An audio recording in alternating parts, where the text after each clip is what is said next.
know, the thought process behind it. See, because most of the time, the only thing people see is the after effect. Yes. They don't understand. It's hard. Like, It's hard to catch y'all in the act. You guys are like very elusive. well, you know, but you do got see the viewers got to understand this. You do have people that do this for certain reasons. Everybody motives and reasons is not the same. There are people who want to be destructive and all they want to do is destroy. So that's their aim and their focus. Okay. Then you got some people, they just want to do this to beautify, and they will do that. Then you got some people who play the best of both worlds. Then you got some people who perpetrate and they just regular artists, and then they pick up a can and then they feel like they part of it, but they're not. See? Okay. So that's another thing. Yeah, the people who they went to art school and all of a sudden they figured out like, oh wow, I can use the can, it's safe to use it, and they start doing some stuff, you know, and then the people, they don't know no better, so they merge us in with them, and then they think we all one big group, but it's not like that. You know, we have to break down the dynamics, the history, the different things that make up the substance of what we do. Good. Nobody never expressed this art form this way probably to you. No. I'm just giving it to you in little increments. Ask me some more questions. I'll drop some more jewels on you. All right. Well, so you say this has taken you to, you know, many travels. What's like some of your best memories, or, you know, what would you say is like a highlight of your graffiti career? I have a lot of different achievements. I remember when I was young, in my early 20s, like I said, I'd be 50. So when I first had my artwork on billboards in the city of LA, we were doing 5 Nike billboards. Okay. So throughout the city, being young, imagine I'm looking around, I'm on the buses at that time, I didn't have no car, but I'm in my early 20s and I'm like seeing my work on billboards, me and 2 other artists as a collaboration. You know, that right there says a lot. Like, wow, man, I made it to a certain level. My work started appearing in different movies. Not that I didn't know it. I actually was, people spoke with me, I had meetings, and my stuff appeared in movies. Music video background for like Little Bow Wow, for Maya, for documentaries, stuff like that. So, you know, going to Las Vegas and doing stuff for General Motors and for big Ford, and, you know, like all these big companies, and let people pay for your flight and your hotel rooms and get a nice check to pay off to let you know that, hey, I'm in it to win. So let me ask you that now, since you mentioned those big corporations, like something like General Motors, and, you know, what do you feel? But you also say that, you know, you gotta, you know, they took care of you, had a, you know, compensation for it. What is your thoughts on the way that, you know, all forms of hip hop has just been, you know, integrated into, you know, like I said, corporate America on that level? What is your take on that from the time you was doing that then to up to now? Well, at them points in times, a lot of people, they didn't, like people who was doing it back in them times, they really wasn't feeling that. They would call that being a sellout to cross over. Not everybody felt like that, but a good majority felt like, oh man, that's not keeping it real, that's not keeping it true. So you got to think, as you get older, do you want a regular job, a 9 to 5? Because to some people, this not about turning this into a career. Sometimes it's just a hobby for everybody, for certain ones. I ain't gonna say for everybody. Sometimes this is just a hobby for certain people. They don't want to turn this into a full-time career. I chose to make it a full-time career because I'm an entrepreneur. I don't care about working a 9 to 5, clocking in and have to answer to people. Now, true, we do have to answer to our clients because it's a communication back and forth, but like if I want to stop, I can stop. Nobody can't say, hey, you got to do it from this time. I can say, hey, I'm not coming today, I'm coming tomorrow. And I've done that, but that's not nothing to be proud of per se.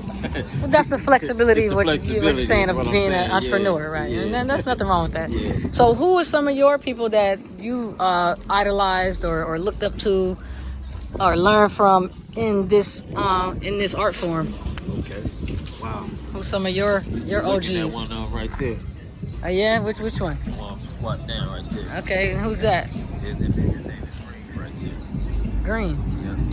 Okay. Is that what he's writing on the wall? Yeah. Is that what it says, Green? Correct. Okay. Yeah, that gentleman right there with the straw hat on. He's funny. Yeah, he's interesting. Yeah. That's Baby D. Now I'm playing. That's what he be calling me, so I refer to call him that. Okay. You know what I'm saying? But yeah, he wasn't my mentor per se, but he showed me in the sense of how to make my stuff clean. Okay. But also, he was one of my inspirations. He was one of the first people who put the first graffiti art show on in LA. Oh wow. So, back in '88. Okay. So after he put that show on, a lot of us was going to them shows when we was young. And I was like, man, this is good. But then he stopped. And once he stopped, we was like, well, damn, where else we gonna go to the show? So we figured like, well, if he could do it, we could do it. And we start putting on shows. Okay. And we was putting them in South LA where people really didn't like to come.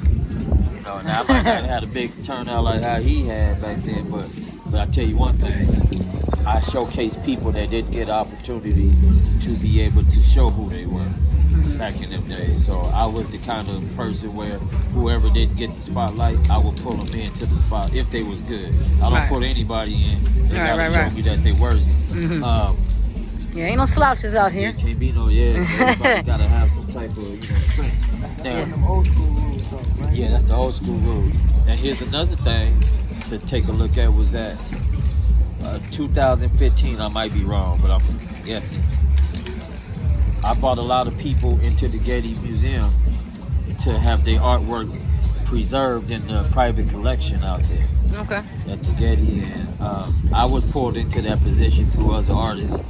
And when I got the authority and the position to be able to pull in 15 or 20 more artists, you can best believe I reached back out to my people who never got that attention.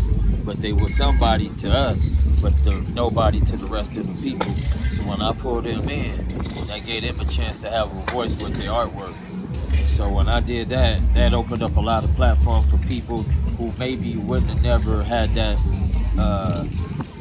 opportunity. So it's something to think about. Now we went down in history with other people in a good way. You know, so I'm very proud that I had something to do with that. I had something to do with the California African American Museum. I was one of the people. I wasn't the only one. It was me and my partner, Nate Castro from CMA. He helped spearhead a lot of it, and I helped spearhead a lot of the other half of it as well. So we, as a team, we was able to pull in a certain amount of people to do the museum throughout the California African American Museum at Exposition Park. So that was a very interesting, what you call that? That was a very interesting showcase because what ended up happening was, what you call it? We did that show, and when we did the show, we did it with using paintbrushes. We didn't want to use paintbrush, but they told us like, hey, we can't use spray paint in here. We was like, why not? They said, because we're not allowed to. Like, damn. So we had to use a paintbrush. And just to speak up on it, Get him right quick. Let me tell you. Yeah. that was one of the moments I saw my brothers go from spray can to anything else because they didn't want to mess up the air conditioning system. Because you can smell the spray paint, and they didn't filters. And when I walked into the room and I saw what they did already, it blew my mind. And that's coming from a photographer's point of view. That I've been watching RTN and documenting their work for a long time, and to see them go from the buff to artwork, like Chris said, man, it's only so many people can get down and do it. But when you see them do it, you respect the craft. You pay the artwork. You pay the artists what they worth. You know, so I highly recommend people if they want some amazing artwork, family portraits, side of the liquor store, anything. What you want, they can put it up. Just tell them. You know, right off of Imperial, to the 10 to the 110 entrance going north. It's a wall there that they went bananas on. They got a mural of our boy Castro up there, and it's lifelike. It looked just like him, you know. So it's been an honor and a privilege rolling with RTM and watching them do what they do best. You know, I get to see these art shows, go to these galleries, and document and be there, just to be there with them, to say I saw that. I get to see the little big giant say exactly what he just told you. I saw it when they was at the Getty. How they was like, we in the Getty, Black Book. When they did the show in El Segundo, Osmosis. I know I mess up that name every time, dude, but it's more. it's more. Yeah. But to see them do